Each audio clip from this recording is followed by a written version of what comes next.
They say a bad film dies because it deserves to. But in Hollywood, some films are murdered long before the audience ever gets the chance to judge them. Imagine this: a fully completed horror movie, edited, scored, mastered, suddenly disappears from the studio's release calendar overnight. No trailers, no posters, no interviews, nothing. It is as if the film never existed. And the people who made it are left whispering the same terrifying question: why did the studio bury our movie? Some directors swear their films were sabotaged out of revenge. Some believe they were used as collateral damage in secret studio feuds. Others claim the truth is even darker, that their work revealed something a major studio did not want the public to see. Hollywood has ways of killing a film that leave no fingerprints. Slash the marketing budget hours before release. Dump the premiere into a dead time slot. Release it in 3 theaters on a Tuesday morning with no announcement, or worse, quietly shelve the movie entirely, leaving the master print to rot in a vault. Tonight, we're digging up the forgotten graves of 15 horror films that never stood a chance, not because they were bad, but because someone with real power wanted them to die. Welcome to Buried by the Studio. Shall we begin with the first 3 victims? Fact 1. The ninth configuration, 1980. Perhaps the most tragic case of studio sabotage comes from the ninth configuration, William Peter Blatty's philosophical horror drama that blended military madness, surrealism, and theology into something unlike any film of its time. The studio didn't know how to sell it, and instead of trying, they buried it. Early reactions were strong, but executives panicked over its genre-defying tone. They deemed it unmarketable, slashed the advertising budget, and pulled back on distribution deals. The film was released inconsistently across regions, with some major cities receiving no screenings at all. Trade ads were canceled, critics weren't invited to advance viewings, and the movie's fate was sealed before opening day. Blatty himself later revealed he believed the studio was embarrassed by the film's depth and unwilling to support a project that couldn't be easily labeled. There were even rumors that certain executives resented Blatty's creative independence and chose to let the movie sink as a warning. Despite its brilliance, the ninth configuration became a ghost, admired only by those who managed to find it in the shadows where the studio left it. Fact 2. Session 9-2001. Though now hailed as one of the most unsettling psychological horrors of its era, Session 9 was effectively abandoned before it ever reached its audience. Shot on digital in the decaying Danvers State Hospital, the film carried an oppressive atmosphere that distributors feared would be too bleak for mainstream viewers. Executives reportedly struggled to categorize it too slow for the jump scare crowd, too cerebral for slasher fans, too dark for general audiences. Instead of embracing its uniqueness, the studio quietly dumped it into a handful of theaters with no marketing push whatsoever. No trailers on major networks, no cast interviews, barely any print ads. Worse, the film was scheduled against several major summer blockbusters, guaranteeing it would be drowned out immediately. Even theaters that screened it reported shockingly low promotional support. Some never received posters at all. Only later, through word of mouth and home video, did Session 9 find its audience and emerge as the masterpiece it always was. But the damage was done. Its theatrical life had been smothered. Fact 3. The Keep, 1983. What Happened to the Keep is one of Hollywood's most infamous vanishing acts. Michael Mann delivered a visionary, supernatural, epic, moody, atmospheric, and unlike anything the studio expected. But after production ballooned and internal disagreements escalated, the studio decided the only way to salvage the situation was to take control. They slashed the runtime from over 3 hours to a fragmented 96 minutes, removing entire subplots and character arcs. Mann's carefully constructed mythology was gutted, leaving audiences confused and critics baffled. But the sabotage didn't stop there. The studio refused to fund a full marketing campaign, offering only a limited theatrical release with minimal advertising. Posters were sparse, trailers were pulled, and the film was quietly allowed to sink under the weight of its own mutilation. Insiders say the studio wanted to distance itself from the costly production and avoid further embarrassment. Others believe the studio deliberately buried the film to protect another major release on the same slate. Whatever the truth, The Keep became a haunting example of a studio killing a film not because it was bad, but because it didn't fit their vision. Fact 4. Curtains 1983. Curtains endured one of the messiest productions in Canadian horror history, and the studio used that chaos as justification to bury it long before audiences ever saw it. After conflicts erupted between the original director and the producers, nearly half the film was reshot with a different creative team. The result was a fractured narrative, but one that still had striking imagery and a haunting tone. Yet, instead of salvaging the project with a strong release, the studio seemed determined to minimize its presence. Promotional materials were inconsistent, theaters received contradictory release dates, and the film quietly opened in select markets with no fanfare. Several cast members later said they weren't even informed of the premiere. Industry insiders claimed the studio wanted to avoid drawing attention to the behind-the-scenes turmoil, especially after cost overruns caused embarrassment internally. Their solution was simple: bury the movie until everyone forgot about it. Today, Curtains is admired for its eerie set pieces, especially the iconic ice skating killer, leaving fans to wonder how a film this visually striking could be discarded so willingly. Fact 5. The Sentinel 1977. Though now regarded as one of the most atmospheric supernatural films of its era, The Sentinel faced an uphill battle from the moment the studio saw its final cut. The movie's blend of religious horror, graphic imagery, and unsettling themes made executives fear it would ignite controversy. Instead of embracing the buzz, they distanced themselves from it. The marketing campaign was scaled down dramatically. Several planned magazine features mysteriously disappeared before publication. International distributors complained that the studio provided almost no promotional material, forcing them to rely on generic horror artwork unrelated to the film. But the most damaging blow came when the studio strategically placed its release opposite a major blockbuster, ensuring it would be overshadowed. Theater managers later admitted they weren't encouraged to push the film, and some reported receiving only a single poster weeks after the premiere. To many involved, it felt deliberate. The Sentinel wasn't mishandled, it was quietly smothered, considered too much for a studio afraid of backlash.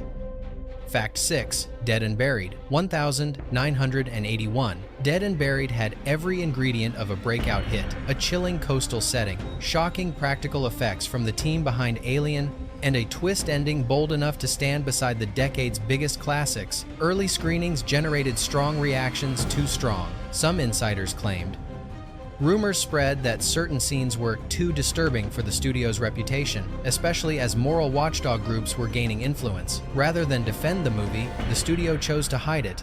Marketing was dramatically reduced after executives deemed the film a risk with no upside. Theatrical listings were scattered, inconsistent, and in several cities, the film opened without a single poster displayed. Worse, studio reps quietly discouraged theaters from keeping it beyond the first week, citing lack of support materials as justification. Crew members later revealed they believed the film's gruesome imagery jeopardized the studio's family-friendly branding at the time. If true, Dead and Buried wasn't just abandoned, it was sacrificed to maintain appearances. Ironically, the very scenes the studio tried to bury are now considered classics of early 80 seconds horror.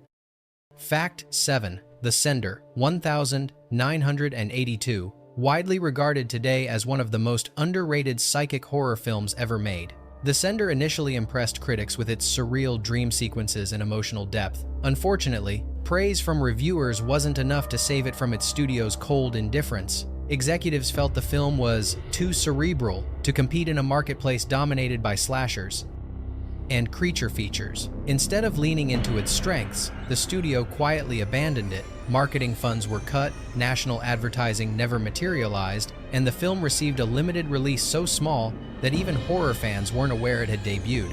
Some insiders later revealed that the studio didn't want a slow-burning, psychological horror film overshadowing another major release that targeted mainstream audiences.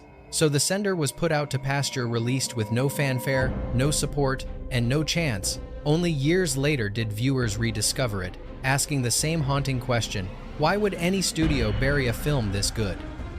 Fact 8. The Boogeyman 1980.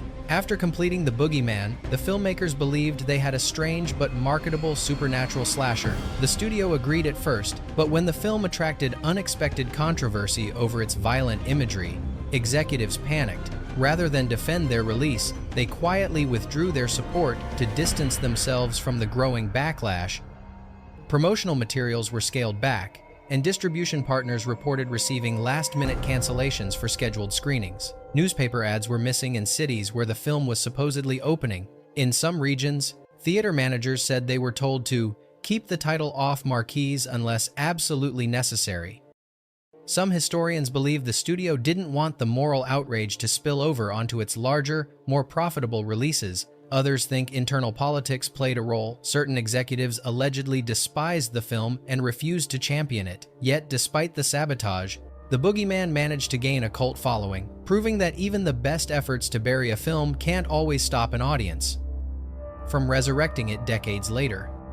Fact 9. The Outing, 1987. On paper, The Outing had the perfect hook, a malevolent ancient jinn unleashed inside a museum, turning every exhibit into a potential death trap. Early test screenings suggested it had real commercial potential enough to become a sleeper hit.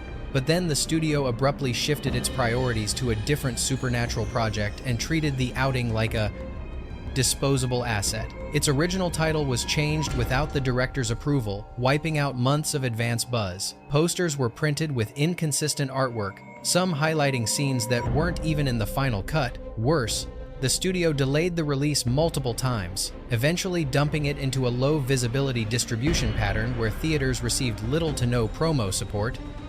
Crew members later claimed the film was intentionally pushed aside to avoid competing with the studio's preferred supernatural release. Whether coincidence or strategy, The Outing never stood a real chance. Most audiences only discovered it years later on VHS, wondering how a film with such memorable set pieces had been kept so effectively out of sight. Fact 10. Spookies, 1986. Few films illustrate studio sabotage as blatantly as Spookies. During production, creative clashes erupted so violently that the studio took an unprecedented step. They fired the original directors after the film was already completed. What followed is legendary in exploitation film circles. A second team was hired to shoot unrelated scenes and splice them into the existing footage, resulting in a narrative that felt mismatched, chaotic, and deliberately broken. Insiders claim this wasn't incompetence, it was retaliation. The studio wanted total ownership, even if it meant crippling the movie. Once this Frankenstein cut was assembled, the studio barely supported its release. Theatrical runs were scattered and inconsistent. Promotional materials emphasized monsters that appeared for seconds, misleading audiences and critics alike. To many, Spookies looked like a film that failed naturally, but those who knew the original cut insisted the movie was sabotaged from the inside, long before the public ever saw it. Fact 11. The Being, 1983. The Being was a creature feature that should have thrived during the early 80 seconds monster movie boom. It had gore, practical effects, and a bizarre charm that often defines later cult hits. But the studio didn't want a cult hit, they wanted a hit now. And when early buzz suggested the movie would take time to build an audience, executives quietly pivoted away. The marketing budget was frozen mid-campaign, leaving half-finished posters and early trailer cuts stranded in limbo. Even stranger, regional distributors reported the studio discouraging them from booking the movie, using vague language like "not a priority" title. When it did open, it was thrust into midnight slots in rundown theaters, paired with unrelated B-movies as if designed to repel curious audiences. Cast and crew later admitted they suspected the studio was embarrassed by the film's eccentricities and wanted it out of sight as quickly as possible. Yet, despite everything, the film refused to die, eventually finding a second life among horror collectors who couldn't understand why anyone would bury something so weirdly compelling. Fact 12. The Initiation, 1984. Behind its sorority thriller facade, The Initiation carried a twist heavy enough to compete with the slashers dominating the genre. But just as early test audiences reacted positively, the studio abruptly lost interest. Insiders say the reason was painfully simple. The studio had another slasher film releasing the same month, one they believed had far greater commercial potential. So, The Initiation became the expendable twin. Marketing materials were printed but never distributed. Radio spots were purchased but quietly canceled. Press kits were assembled, then left stacked in unopened boxes in a storage room. Adding insult to injury, the studio forced late re-edits that softened the film's darker themes. then blamed the director when the narrative became uneven. After that, they treated it like a title that needed to disappear. It premiered in scattered, low-traffic theaters, some of which didn't even receive posters to hang in their lobbies. By the time word of mouth started to grow, the movie was already gone, pulled prematurely, as if someone wanted the experiment shut down. Today, The Initiation has a cult following, but many fans have no idea how close it came to being erased on purpose. Fact 13. The House Where Evil Dwells, 1982. This eerie supernatural thriller had everything: a chilling Japanese setting, violent ghostly apparitions, and a cross-cultural production that could have made it stand out in a crowded horror market. Instead, it became one of the clearest examples of a movie intentionally buried by its own studio. After a dispute over rights and creative ownership, the studio allegedly decided the film was not worth fighting for. Internally, it became known as a sacrifice title, a film the studio would quietly discard so they could redirect resources to a bigger, safer release later that year. Promotional stills were produced and then mysteriously pulled. The theatrical run was so limited that some cast members didn't even know it had opened. In several cities, the movie appeared on listings for a single week before vanishing entirely. Fans who discovered it years later on VHS always asked the same question: how did a film this atmospheric disappear so completely? Those who worked on it say the answer is simple: it wasn't allowed to live. Fact 14. The Nesting, 1981. The Nesting should have been a cult classic, a haunting, atmospheric ghost story with striking production design and a lead actress who delivered far more than the studio expected. But the moment internal conflicts escalated between the director and the producers, the movie became a casualty of ego warfare. Executives reportedly grew resentful of the director's control over the final cut, so once the film was complete, the sabotage began. The release schedule was deliberately shuffled to place it against major studio titles, an unwinnable battle. Promotional materials were withheld, and certain regional distributors later admitted they were told the film was not to be pushed under any circumstances. By the time it reached theaters, The Nesting was already dead. No studio support, no press screenings, no marketing. To this day, many believe it wasn't abandoned because it was weak, but because someone wanted to make the director understand his place.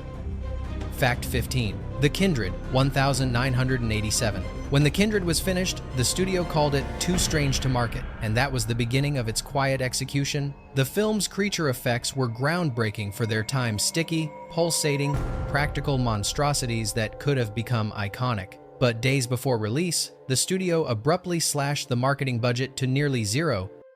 The trailer was pulled from regional TV spots, posters were printed in microscopic quantities, and even horror magazines reported that they were suddenly instructed to drop their planned coverage. Cast members later claimed the studio was terrified that the film's bizarre hybrid creature concept would attract the wrong kind of publicity. Others whispered a more sinister rumor.